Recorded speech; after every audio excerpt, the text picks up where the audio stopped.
अस्सलामुअलैकुम, मैं हूं नूरुल आरफीन सिद्दीकी और आप देख रहे हैं प्रोग्राम आमने सामने।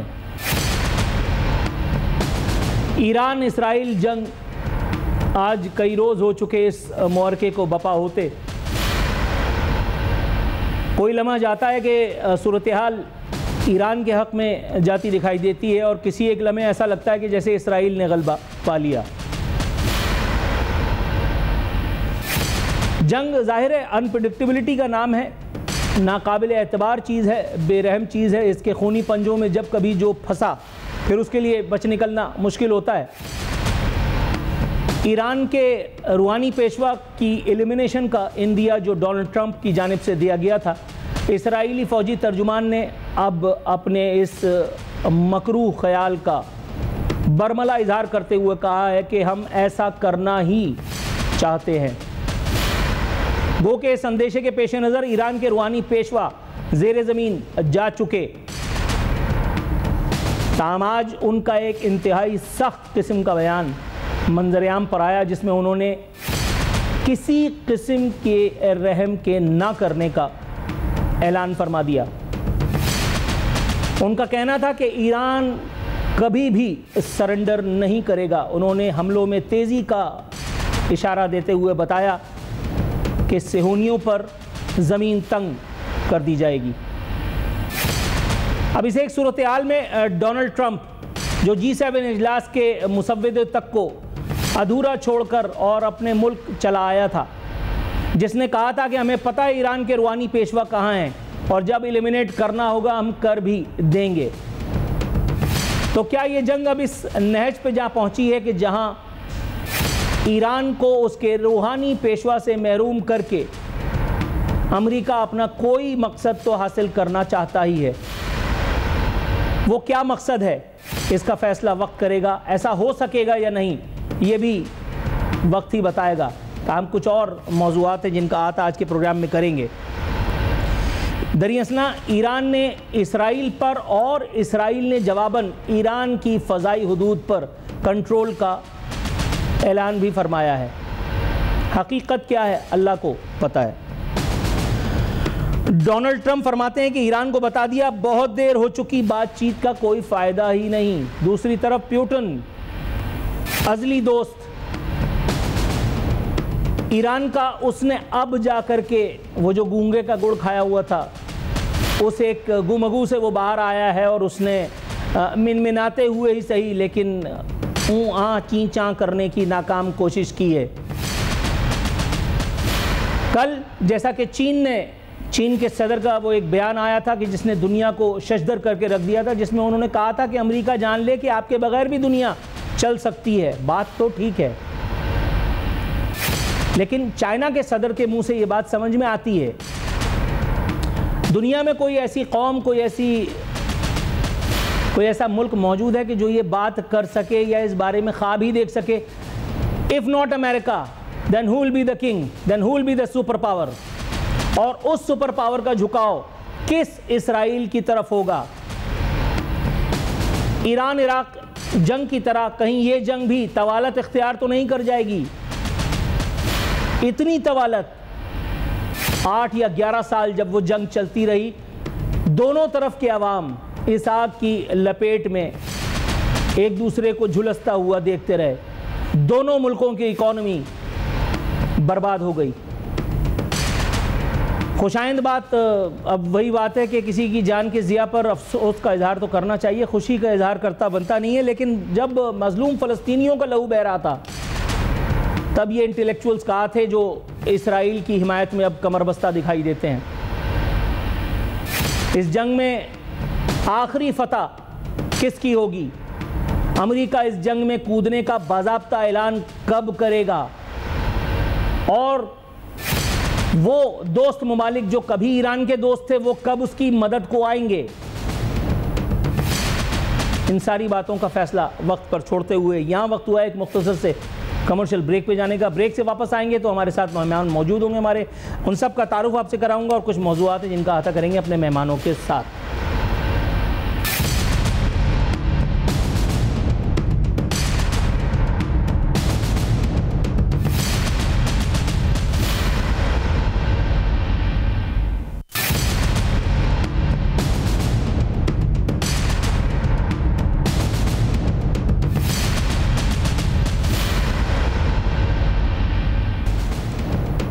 ब्रेक के बाद हाजिर खिदमत हैं नाज़रीन। मेरे साथ मौजूद हैं मेजर मैसम रज़ा साहब, दिफाई तज्ज़ियाकार हैं, साथ साथ राना मोहम्मद अरशद साहब पाकिस्तान मुस्लिम लीग नवाज़ की तर्जुमानी के फ़राइज़ अंजाम देंगे, और उनके साथ मोहतरमा शाहिदा रहमानी साहिबा पाकिस्तान पीपल्स पार्टी से हमारे साथ टेलीफोन लाइन पर मौजूद हैं।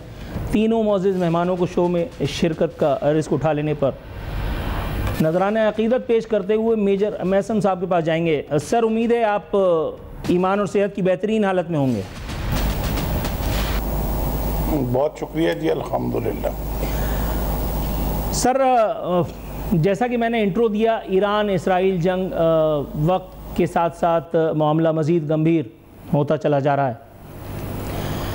ईरान सरेंडर नहीं करेगा, ईरान के रूहानी पेशवा का बयान सामने आ गया है। उनकी एलिमिनेशन पर मुसिर दिखाई देता है इसराइल, और इसराइल की ज़िद को टॉलरेट करना पप्पा जानी के लिए, यानी कि अंकल सैम के देश के लिए मुमकिन तो नहीं, ये आप भी जानते हैं।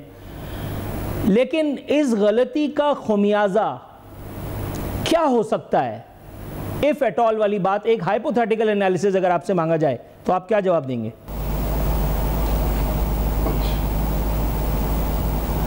बिस्मिल्लाहिर्रहमानिर्रहीम।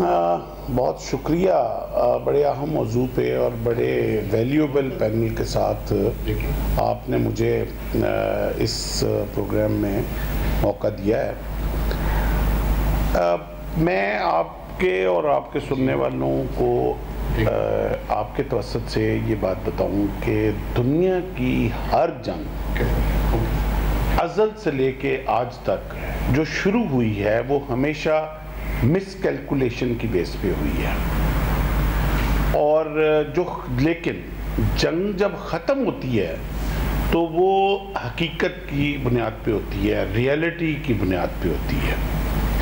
अभी रिसेंटली हमने जो इंडिया के साथ अपना मार्का लड़ा, इंडिया ने बिल्कुल उसको एब्सोल्युटली मिसकैलकुलेट किया। हमारी कैपेबिलिटी को, हमारी एंड्योरेंस को, हमारी कैपेसिटी को, हमारे मोरल को, हमारी पॉलिटिकल सिचुएशन को, हमारी डिफेंस कैपेबिलिटी को, और जंग ख़त्म कब हुई? रियलिटी की बुनियाद पर। जब जोर का मुक्का मुंह पे पड़ा तो अंकल सैम, यही अंकल सैम थे जो 9 तारीख को कह रहे थे कि हमारा इंडिया पाकिस्तान की जंग से कोई ताल्लुक नहीं है। कंप्लीट लातल्लुकी का ऐलान किया उन्होंने 9 तारीख को, और वही अंकल सैम थे जो 10 तारीख को फौरन सीज फायर के लिए अपने मुर्गे को बचाने के लिए पहुंच गए। तो अंकल सैम की तो बिल्कुल बात ही ना करें, वो they are playing their game of interest. जहाँ तक इस जंग का हाइपोथेटिकली आपने जो बात की, ये जंग जो है को दो मुल्कों की जंग नहीं है, ये नजरिए की जंग है, और इसके अंदर लोगों का कुर्बान होना, शहीद होना, इलाके का लॉस हो जाना, इलाके का चले जाना, रजीम चेंज हो जाना, ये माने नहीं रखता। ये जंग वो जंग है जो हबील और कबील से शुरू हुई थी, जो मूसा ने फिरौन के साथ लड़ी थी, जो ईसा ने कुर्बानी दी, स्लीप पे चढ़ गए मगर जंग लड़ के। आज अगर ईसा स्लीप पे चढ़े तो वो जंग ईसा जीते थे, वो नहीं जीते थे जिन्होंने स्लीप पे चढ़ाया था। और ये उसके बाद कुरैश और आका सल्लल्लाहु अलैहि वसल्लम की जंग है। ये वो जंग है जो हुसैन यजीद के साथ लड़ गए। ये वो जंग है जो अज़ल से जारी है और अब तक जारी रहेगी ता वक्त के मेरे आका सल्लल्लाहु अलैहि वसल्लम की पेशगोई के मुताबिक इमाम महदी तशरीफ़ ला के अपनी हुकूमत कायम नहीं करते। तो ये इसमें ये जो है ये माने नहीं रखता। और जिस तरह बड़ा खूबसूरत जो ईरान के रूहानी पेशवा हैं, उन्होंने वो जो कल उन्होंने स्टेटमेंट दी थी कि ईरान अहम नहीं है हमारे लिए, इस्लाम अहम है। आप प्रायोरिटी देखें कि उनके लिए उनकी स्टेट अहम नहीं है, उनके लिए दीन अहम है। और यही स्टेटमेंट इमाम हुसैन की करबला में थी कि मैं अहम नहीं हूँ लेकिन मेरे नाना का दीन अहम है, मेरे पूरे बच्चे भी कुर्बान हो जाएं तो वो अहम नहीं है, लेकिन जो अजान के अंदर अशहदु अन्ना मुहम्मद रसूलुल्लाह बोला जा रहा है वो अहम है। तो ये जंग बारियां लगी हुई हैं, पहले फ़लस्तीन ने लड़ी, फिर लेबनान ने लड़ी, फिर सीरिया में लड़ी गई, फिर यमन लड़ रहा है, फिर ईरान लड़ रहा है, अगली बारी हमारी है, हमारे बाद भी ये जारी रहेगी। ये जंग खत्म होने वाली नहीं है। अच्छा, आपने एक अलग मौजू छेड़ दिया कि अगली बारी हमारी है, क्योंकि हम इस पे मुतअद्दिद मौके पे गुफ्तगू कर भी चुके। कल ब्रिगेडियर गजनफर साहब भी हमारे साथ थे, उनका भी मैं आपसे व्यू पॉइंट शेयर करूंगा इसी मुद्दे पर। थोड़ा सा तवक्कुफ की इस्तदा है। राना मोहम्मद अरशद साहब काफ़ी देर से इंतज़ार की जहमत में मुब्तला है। राना साहब, इंतज़ार की जहमत में इंतज़ार की अजियत उठा लेने के लिए माजरत। सर, ये जो इस वक्त क़ज़िया बपा है ईरान इसराइल जंग का, अब सूरत हाल को आप कहाँ जाता देख रहे हैं? ईरान पर वो जो मामलात शुरू हुए हैं, डोनाल्ड ट्रंप ख़ास तौर से वो कह रहा है कि अब, कल तक तो कह रहा था कि मुज़ाकरात की टेबल पर आओ, बज़ोरे शमशीर आओ, और अब कह रहा है कि नाउ इट्स टू लेट। इसका मतलब है कि उन्होंने अपना कोई जहन बना लिया है और दुनिया मज़ीद किसी नई जंग, किसी मोर्के की जो है वो शाहिद होने वाली है आपके ख्याल में? जी, बिस्मिल्लाहिर्रहमानिर्रहीम। नूरुल आरिफीन साहब, मैं आपका मशकूर हूँ आपके चैनल का, और मैं समझता हूँ कि भाईजान अभी अपना पॉइंट ऑफ व्यू दे रहे थे, लेकिन हमें देखना ये है कि इजराइल एक अमेरिकन बगलगीर उनका बच्चा है, और जैसे अमेरिका की पुष्टपनाही इंडिया को है उसी तरह इजराइल को है। और ट्रंप साहब अपने इलेक्शन कैंपेन में और उसके बाद खुद कह चुके हैं कि पूरी दुनिया में अमन आना चाहिए, अमन होना चाहिए, और क्योंकि ये उसका तरीका वारदात है कि उसने मुस्लिम कंट्रीज का विजिट किया, सऊदी अरब गए, यूएई गए, बाकी कंट्रीज के साथ भी इलेक्शन बढ़ाई, और हकीकत में तो इजराइल को डायरेक्शन, इंस्ट्रक्शन और जो रहनुमाई है वो ट्रंप गवर्नमेंट की है, इसमें कोई दो राय नहीं। लेकिन देखना ये है कि जो ईरान है, अल्हम्दुलिल्लाह उनके पास जज्बा ईमानी से वो सरशार हैं, और इंशाअल्लाह ये मैं समझता हूँ कि मुहर्रम का महीना आने वाला है, उससे पहले इंशाअल्लाह ईरान वाले कामयाब भी होंगे, और इजराइल जो है वो एक बहाने की तलाश में है। जैसे इंडिया वालों ने हमारे साथ शरारत की 6 और 7 मई को, जब 10 मई को अल्लाह ताला के फजल और करम से हमारी अफवाज पाकिस्तान के बहादुर बेटे सिपहसालार सैयद आसम मनीर साहब और हमारी फोर्सेस ने जब मुकाबले के लिए अल्हम्दुलिल्लाह अल्लाह का नाम लेकर डट गए और हमला कर दिया, तो फिर यही ट्रंप था, उसको पहले तो था कि शायद नौबत ना आए, लेकिन जब अल्लाह ताला ने हमें फतह दी तो फिर दरमियान में वो आए और वो मुज़ाकरात हो गए। तो इसी तरह मैं आज चाहता हूँ, अल्हम्दुलिल्लाह अभी वफाकी कैबिनेट की जो मीटिंग हुई है उसमें प्राइम मिनिस्टर साहब, हमारी कैबिनेट जो है, जो सैयद आसम मनीर साहब वाशिंगटन गए हैं, मैं समझता हूँ कि ये भी इंटरनेशनल लेवल पर और उम्मा मुस्लिमा की ये फतह है कि इस वक्त ट्रंप जो हैं वो अल्हम्दुलिल्लाह मुसलमान कौम के बहादुर बेटे एयरफील्ड मार्शल आसम मनीर साहब से मुज़ाकरात कर रहे हैं, जोराना दे रहे हैं। तो ये को अपनी खुशी में तो नहीं दे रहे, उन्होंने सबको तस्लीम किया। मैं समझता हूँ कि हालात यकसर तब्दील होते पता नहीं चलता, लेकिन अल्हम्दुलिल्लाह पाकिस्तान अल्हम्दुलिल्लाह एक न्यूक्लियर पावर है जिसको अमेरिकन एक्सेप्ट कर चुके हैं, तस्लीम कर चुके हैं, जिसको चाइना, यूरोपीय कंट्रीज सब तस्लीम कर चुके हैं, और इसमें कोई दो राय नहीं है। और ये तो 28 मई 1998 को क्लिंटन जो अमेरिकन प्रेसिडेंट था ट्रंप की जगह पर, उसने भी सारे ये तरीका वारदात आजमाए थे, लेकिन अल्हम्दुलिल्लाह अल्लाह ताला के फजल से, अल्लाह ताला के करम से मोहम्मद नवाज शरीफ साहब ने बतौर प्राइम मिनिस्टर, हमारी अस्करी लीडरशिप और पूरी पाकिस्तानी कौम ने डट कर मुकाबला करके पाकिस्तान को एटमी ताकत बनाया, पाबंदियां लगी, सब कुछ देखा, लेकिन अल्लाह ताला ने हमें कामयाब किया। यानी गोया आपकी ज़ुबानी हम डाटे निकले और हमने अल्हम्दुलिल्लाह अल्लाह की मदद से इसे एक सूरत हाल का सामना किया। सर थोड़ा सा तवक्कुफ़ की इस्तदा के साथ मेजर मैसम साहब के साथ पास जाऊँगा। मेजर साहब, सर अभी जब आपसे गुफ्तगू हो रही थी तो आपने इस खदशे का इजहार फरमाया कि पाकिस्तान के बाद ईरान के बाद अब अगला नंबर हमारा है।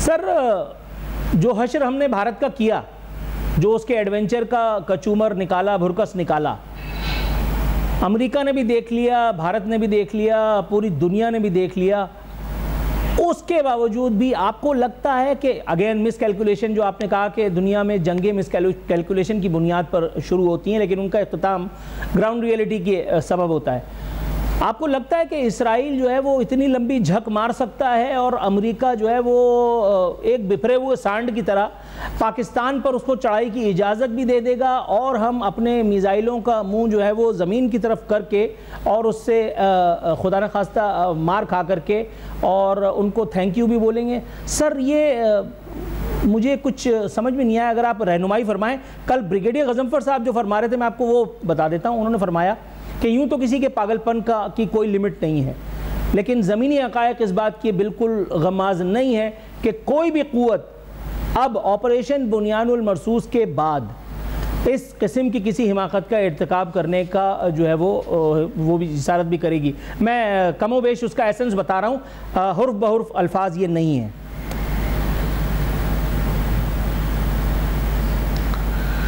जी बिल्कुल, ब्रिगेडियर साहब की असेसमेंट बिल्कुल दुरुस्त है, मगर फिर मैं दोहराऊंगा कि ये ब्रिगेडियर साहब की जो असेसमेंट थी वो रियलिटी थी। वॉर जो होती है वो मिसकैलकुलेशन भी होती हैं और रियलिटी कुछ और है। रियलिटी ये है कि उसकी जो इस वक्त ज़हनी कैफियत, जो ब्रिगेडियर साहब का भी आपने कोट किया, आप जो ग्रेटर इजराइल का नक्शा नेतन्याहू ने जो 1 साल पहले डिस्प्ले पे किया था, आपने वो नक्शा गौर से देखा है और वो बहुत प्लानिंग के साथ देखें। दुश्मन, हम वो गलती कर सकता है मिसकैलकुलेशन की, हम नहीं कर सकते, हमारे पास मिसकैलकुलेशन की गुंजाइश ही नहीं है। हमने नो योर एनिमी के तहत उसकी एक एक मूवमेंट के ऊपर नज़र रखी हुई है। अब अगर आप उसका नेतन्याहू का नक्शा देखें तो उसका जो ग्रेटर इजराइल का प्लान है, उसका अंत जो है वो मदीना है, वो रियासत मदीना है। उसका टारगेट जो एंड टारगेट है, देखिए कोई भी सफ़र जब आप आगाज करते हैं ना तो उसका एक डेस्टिनेशन होता है। तो ये जो ज़ायनिस्ट का मूवमेंट है, इसका डेस्टिनेशन है और वो डेफिनेट उनका क्लियर डेस्टिनेशन मदीना है और ग्रेटर इजराइल के प्लान का भी जो हिस्सा है वो मदीना मुनव्वरा शामिल है उसमें। अब मगर वो क्या डायरेक्ट मदीना मुनव्वरा पे अटैक करेगा? नहीं करेगा, कभी नहीं करेगा। अच्छा, क्या मक्का मुकरमा पे अटैक करेगा? कभी नहीं करेगा। अभी तक अगर रियलिटी देखें, तमाम ईरान के उन्होंने जर्नैल मार दिए हैं टॉप टीयर पे, मगर उन्होंने इंटेंशनली अभी तक खामनेई साहब पे अटैक नहीं किया। उसकी एक रीजन है, वो बड़ी हिकमत अमली के साथ, जो उसकी अच्छी चीज़ है वो अच्छी है। अब उन्होंने अपने इस प्लान पे अमल कैसे किया? सबसे पहले, अब आप मिडल ईस्ट का नक्शा आई विश के आप सामने रख लें तो ये मेरी बात बहुत अच्छी तरह आपको समझ आ जाएगी। सबसे पहले उन्होंने होम बेस सिक्योर की। होम बेस क्या थी? जो गजा का इलाका था, फ़लस्तीन का इलाका था, बैतुल मुक़द्दस का इलाका था, यरूशलेम का इलाका था, वो सारा सिक्योर करने के बाद उन्होंने ईरान पे ऊपर अटैक करने से पहले 2 टारगेट थे उनके पास। एक टारगेट था हिजबुल्लाह जो यमन में, जो लेबनान में थी, उनके बाजू के अंदर। दूसरा टारगेट उनका सीरिया था। उन्होंने दोनों टारगेट्स को पहले न्यूट्रलाइज किया। न्यूट्रलाइज करने के बाद जब हिजबुल्लाह न्यूट्रलाइज हो गई है, उसके बाद जब सीरिया में उन्होंने रजीम चेंज कर लिया है, तो फिर बेधड़क होके उन्होंने ईरान के ऊपर अटैक किया है। जब तक, अल्लाह ना करे, लेकिन जब तक ईरान को वो न्यूट्रलाइज नहीं करते, रजीम चेंज नहीं करते, उस वक्त तक वो कभी भी हमाकत नहीं करेंगे। ब्रिगेडियर साहब की बात दुरुस्त है कि वो कभी भी हमाकत नहीं करेंगे पाकिस्तान के ऊपर अटैक करने की। लेकिन जिस दिन, ये मैं आपको बता दूं, ये जो बैरी बेड़े चल रहे हैं, ये अमेरिकन जो बैरी बेड़े आ रहे हैं, ये इनका बहाना कुछ और है, निशाना कुछ और है। ईरान के लिए ये बैरी बेड़े नहीं आ रहे, ये मैं बड़ा अच्छा। अब जब ईरान खुदा न खास्ता न्यूट्रलाइज होता है तो फिर मदीना तक जाने से पहले पाकिस्तान को न्यूट्रलाइज करना उनके प्लान, मेजर प्लान का हिस्सा है। पाकिस्तान को न्यूट्रलाइज या पाकिस्तान के ऊपर मिसकैलकुलेशन या मुहिम जोई किए बगैर वो मदीने का क्या तसव्वुर भी कर सकते हैं? वो सोच भी सकते हैं अपने ग्रेटर इजराइल के प्लान के ऊपर? वो नहीं कर सकते। इसलिए ये उन्होंने करना ही करना है। हाँ, अब ये अलहदा बात है कि आगे उनके साथ क्या होनी है। खुदा करे कि ये वो करें। आपने ये जो आखिरी जुमला कहा ना, ये हासिल गजल था। अब ये एक अलग बात है कि उनके साथ क्या होगा, और उसके बाद मेरा ये शैतानी कहका जो आपने हा हा हा करके सुना, मैं समझता हूँ कि रावी इस बात पे खामोश है। सर, मैं ज्यादा पढ़ा लिखा तो नहीं हूँ आपकी तरह, नहीं मेरी आपकी तरह बसारत है। आप यकीन जानिए, मैं इतना ज़रूर जानता हूँ कि हम जो है ना, वो हम लोग कोई नॉर्मल लोग नहीं हैं।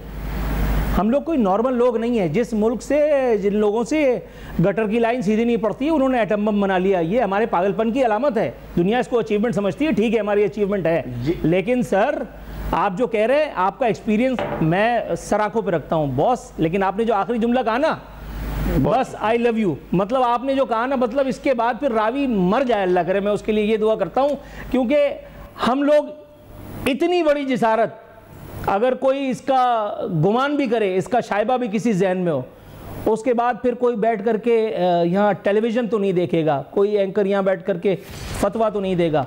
और इसका मुजाहरा हमने ऑपरेशन बुनियानुल मरसूस के दौरान देख लिया। वो बज़ाहिर बटे हुए लोग जो अपनों ही को मतून कर रहे थे मुख्तलिफ वजूहात के सबब, एक जान हो करके उन्होंने कैसा जबड़े पर ऐसा वार किया कि अब भी टूटा हुआ जबड़ा लेकर के दुनिया में अपनी अस्करी शिकस्त को डिप्लोमेटिक फतह में बदलने के लिए जलील ख्वार होता फिर रहा है। यहाँ वक्त हुआ है कमर्शियल ब्रेक पे जाने का। ब्रेक से वापस आते हैं।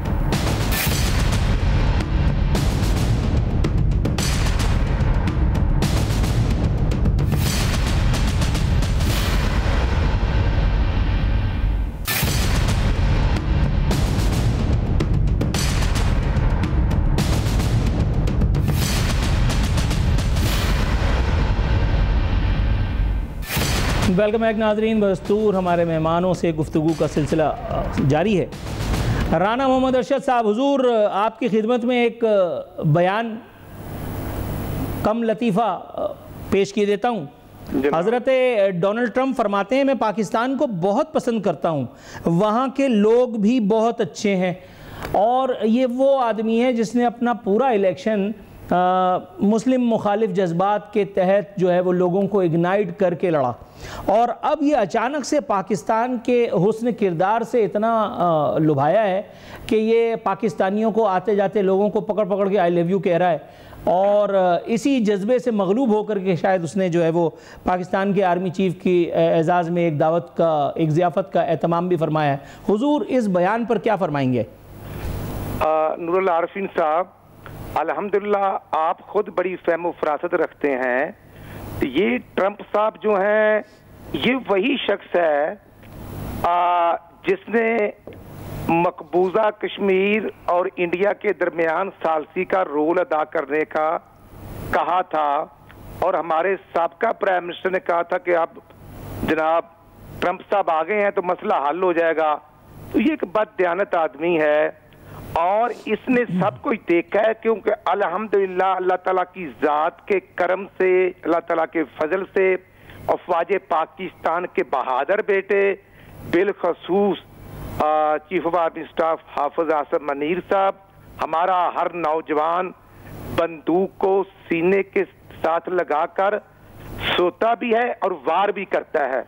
और हमारे ये जब मिसाइल इंडिया से आते थे तो पाकिस्तानियों ने डट कर उनका मुकाबला किया है, डर के मारे छुप नहीं गए, ना गवर्नमेंट छुपी ना आवाम छुपे, तो मुकाबला किया। हमारा मोदी के साथ अगर देखा जाए, उसकी आर्मी की तादाद, उसका साजो सामान, उसका दिफाई बजट हमसे तो बहुत ज्यादा, कई गुना ज्यादा है, लेकिन उनके पास हिम्मत और जुर्त नहीं थी।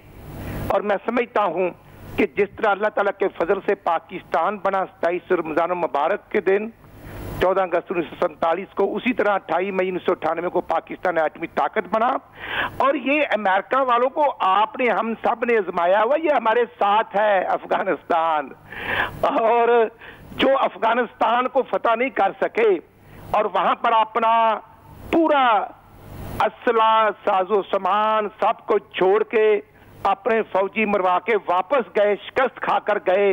इसलिए ये कोई ट्रंप या उनके पेंटागन वाले को बहादुर लोग नहीं है, वो मौका शनास लोग हैं।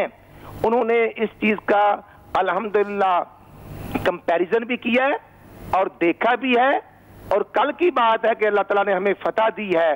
तो मैं समझता हूं अल्लाह ताला के फजल से, अल्लाह ताला के करम से ट्रंप जो है वो मौका देखकर बिल्कुल सालसी का किरदार इजराइल और ईरान में अदा करेगा।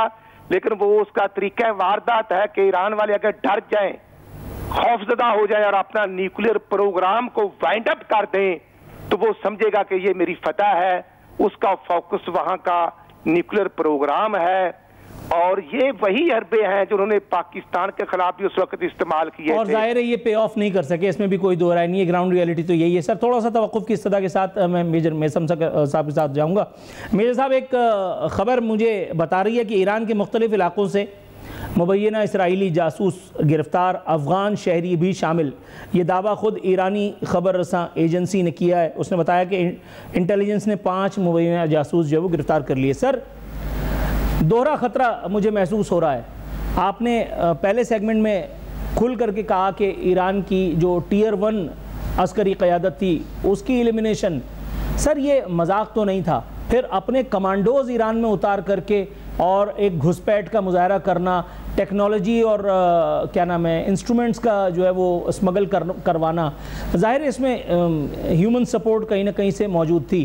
फिर प्लस अब ये जो आपको सामने गद्दारी का एक एलिमेंट आ रहा है, ये एलिमेंट तो उस वक्त भी आया था जब इस्माइल हनिया साहब को शहीद किया गया था, लेकिन उस वक्त सिर्फ इम्कानात ज़ाहिर किए जा रहे थे। अब तो वाज़ेह शवाहिद मौजूद हैं। तो उसके बाद भी आपको लगता है कि ये बग़ैर टियर 1 के जो टियर 2 है, ये जो लड़वा रही है, और क्या खूब लड़वा रही है, दुनिया देख रही है, ये दोहरी जंग लड़ने में और फिर जीत लेने में भी ईरान कामयाब हो पाएगा? देखिए, मैं नूर साहब, आप माशाल्लाह बहुत इल्म फ़हम रखने वाले बंदे हैं, और मैं हमेशा आपके साथ प्रोग्राम को इल्मी लिहाज से बड़ा एंजॉय करता हूँ। ये आप बहुत हमसे ज़्यादा अच्छा, ये तो प्रोग्राम का एक फॉर्मेट है कि आप हम जैसों से सवाल पूछ रहे हैं। आप बहुत अच्छी तरह जानते हैं कि इन जैसी जंगों में लोग मैटर नहीं करते, हेड्स मैटर नहीं करते, टीयर्स मैटर नहीं करते, जहां नजरियात मैटर करते हैं। System is stronger than individuals.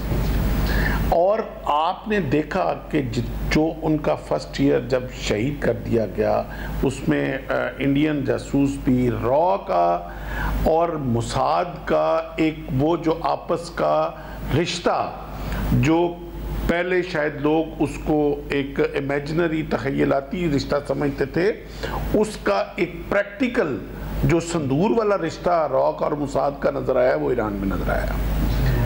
और जिस तरह रॉ ने अपना रोल प्ले किया है मुसाद के साथ, हैंड्स इन द ग्लव, उसका वो सारा उसका लॉस उनका हुआ कि फर्स्ट ईयर उनकी शहीद कर दी गई।